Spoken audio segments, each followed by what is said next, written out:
Friends, welcome to the channel. In today's session, we will be seeing testing of materials, MCQs from Unit 2 Mechanical Testing. The ability of a material to resist the externally applied forces or loads without breaking or yielding is called. Option A is given as strength, option B is given as hardness, option C is given as stiffness, and option D is given as brittleness. We are going with option number A, strength. Why strength? Strength is the ability of a material to resist externally applied forces without breaking. The other options we will be seeing in upcoming questions. Question number 2. The property of the material to show resistance against wear, scratching, deformation and machining etc. is called. Option A is given as strength, option B is given as hardness, option C is given as stiffness, and option D is given as brittleness. We know it is definitely not strength, because strength is the ability of a material to resist externally applied loads without breaking. The property here, the question is given as a property of a material to show resistance against wear, scratching and deformation and machining. Wear, scratching, deformation and machining. The wear, scratching are related to surface. So remember this clue, this is just a clue. This is just a clue that wear, scratching, deformation and machining is negative deformation. The other three are related to surface. Keep that in mind. If there is anything asked related to surface, then we have to go with option number B, hardness. The property of a material to show resistance against wear, scratching, deformation and machining etc. is called hardness. Question number 3. The ability of a material to resist deformation under stress is called.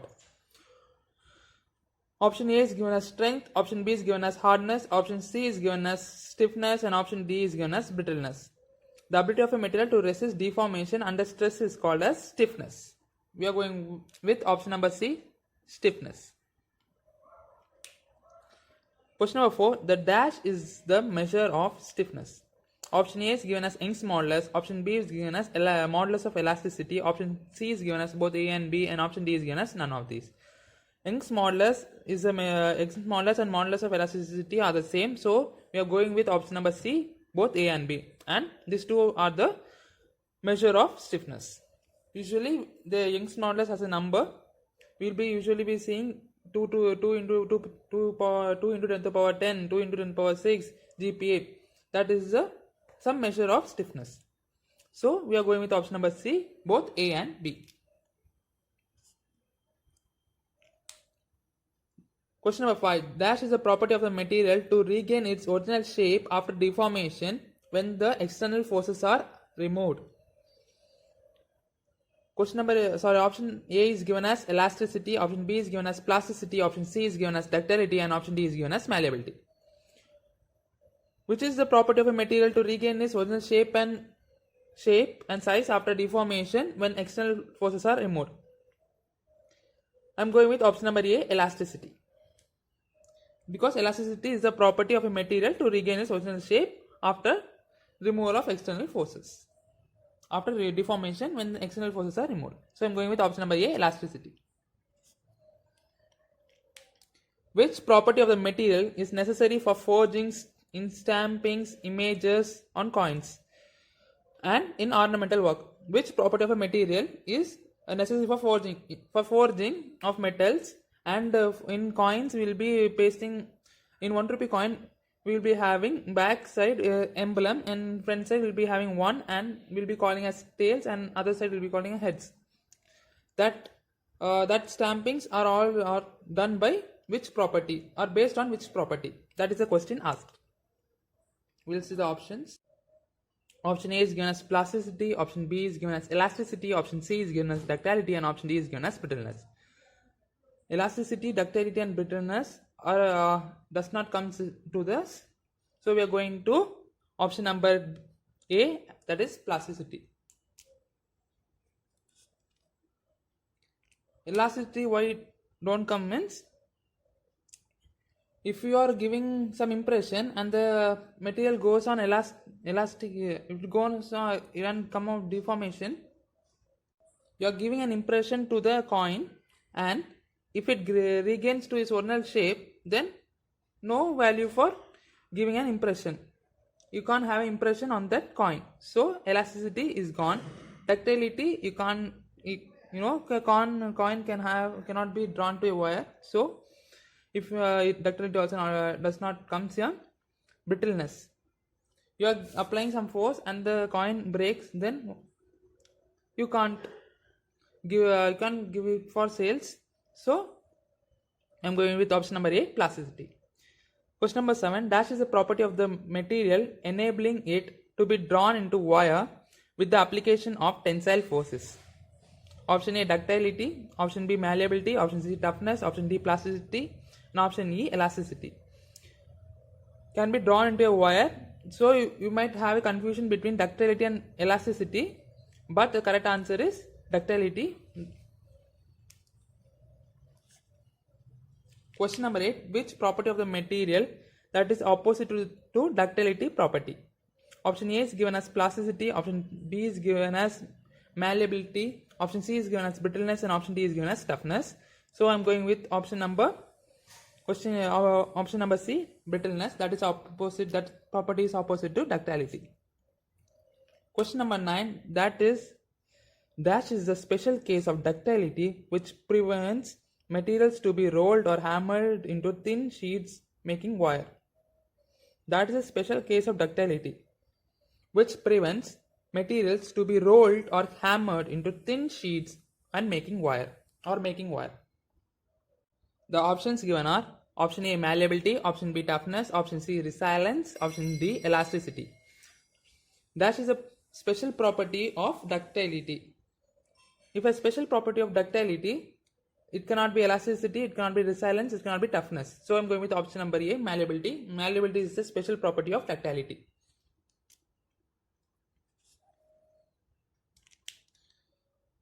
You have to remember, when a word comes that is a special property of ductility, then you have to get the word in mind, that is malleability. Question number 10, a malleable metal should be dash in nature, elastic or plastic, or both A and B.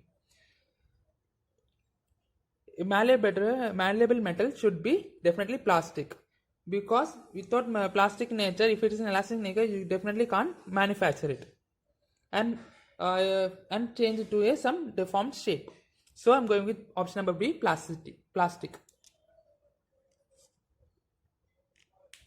Question number 11, the malleable material commonly used in engineering practices are option number A, lead, option B, soft steel, option C, wrought iron, option D, copper, and option E is aluminum, and option F, all the above. All the metals are used in engineering practices, so I'm going with option number F, that is all the above. Question number 12, the property of the material to resist fracture due to high impact is called option A, toughness, option B, resilience, option C, brittleness, and option D, ductility. To resist fracture due to high impact, the word impact, if impact is seen in the question, then the answer should be none other than toughness.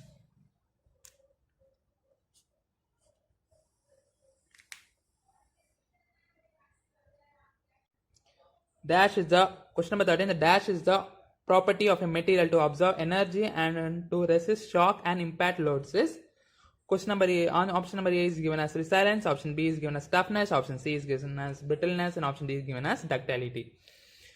The property of a material to absorb energy and to resist shock and impact loads within elastic limit is resilience, and till fracture will be called as modulus of resilience. So I'm going with option number A, resilience. Question number 14, the property which is essential for designing the spring materials. Option A is given as resilience, option B given as toughness, option C is given as stiffness, and option D is given as ductility. Now all of us will get a doubt between resilience and stiffness, but the correct answer is resilience. Resilience is a property which is essential for designing the spring materials. For spring materials, you need to store some energy. That energy is the storing of energy and to resist shock and impact loads is called resilience. So I'm going with option number A, resilience. The destructive method carried for measuring creep behavior. Option A is given as creep rupture test, option B is given as impact test, and option C is given as brittle harness test, and option D is given as torsion test. The word given here is creep behavior. You can see creep rupture test is the only word having creep word. So I'm going with option number A, creep rupture test. And this test is only used for measuring the creep behavior. Question number 17.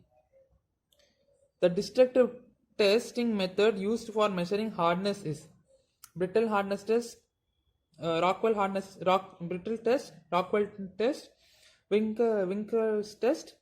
Vickers test, and option D, all the above. All the three has the word combined hardness with it, but in question if you are asking for destructive testing method used for hardness test, they will never mention brittle hardness test. They will never mention hardness the word in it, but the these three methods are used for determine the hardness. So I'm going with option number D, all the above. Question number 18. The destructive testing method used for determining toughness is. The word toughness, question number A is given, option number A is given as impact test, option B is given as Wöhler fatigue test, option number C is given as creep rupture test, and option number D is given as torsion test. I told you before the word toughness relates with impact, so I'm going with option number A, impact test. The destructive testing method used for determining the fatigue behavior and fatigue strength is. Option number A is given as tensile test, option B is given as bending test, option C is given as Wöhler fatigue test, and option number D is given as creep rupture test. In the 4, we have fatigue word in only one option, that is C, that is Wöhler fatigue test. So I'm going with option number C, Wöhler fatigue test. Question number 20. The material failure is the loss of load carrying capacity of a material unit. Option number A is given as true, option number B is given as false. What is a material failure? The loss of load carrying capacity. When a material can't carry a load, then the material is called a material failure. So I'm going with option number A, true. This statement is correct, but this statement you must know. Question number 21. The material failure happens due to A, deformation failure, option B, fracture failure, option C, both B and C. The material failure happens due to, one is surface, that is appearance failure, that is dimension failures. Due to dimension loss, you will get a deformation failure, and due to fracture of things, that is creep. Due to creep, the material gets fractured, and that also comes under material failure. So I'm going with option number C, both B and C. If you are using, for example, for deformation failure, you are using a cube. If the cube gets deformed in some way or in some form, can we use that cube? Can we say that material as a cube? No, definitely not. So it's a failure. Then fracture.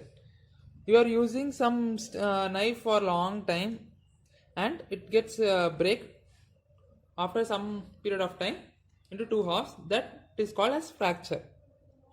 Creep occurs and the material breaks into two pieces. That is called as fracture. That is these two are the reasons for material failure. So I'm going with option number C, both B and C. Question number 22. The types of deformation failure are. Material failure is of two types, deformation failure and fracture failure. The deformation failure is of option A, time independent, option B, time independent, option C, both A and B, option D, cyclic loading. I told you the deformation can be based on time.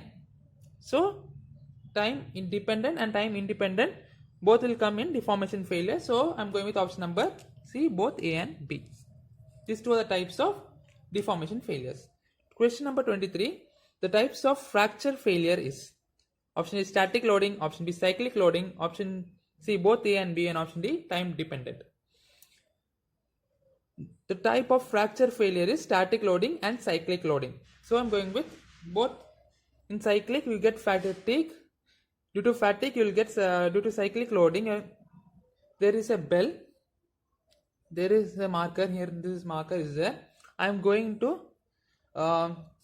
beat this marker once, twice, thrice till 1 year. Definitely this marker breaks after a year. That is called as fatigue, and this comes under cyclic loading. What is static loading?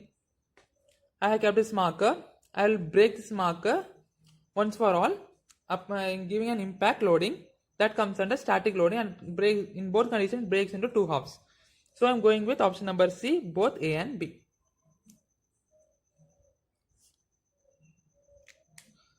Time independent for deformation failure includes plastic deformation, elastic deformation, both A and B, D, creep formation.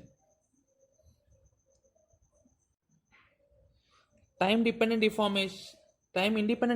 Question number 24. Time independent deformation failure includes plastic deformation and elastic deformation. So I am going with option number C, both A and B. Question number 25. Time dependent deformation failure includes option number A is given as plastic deformation, option number B is given as elastic deformation, option number C is given as both A and B, and option number D is given as creep formation.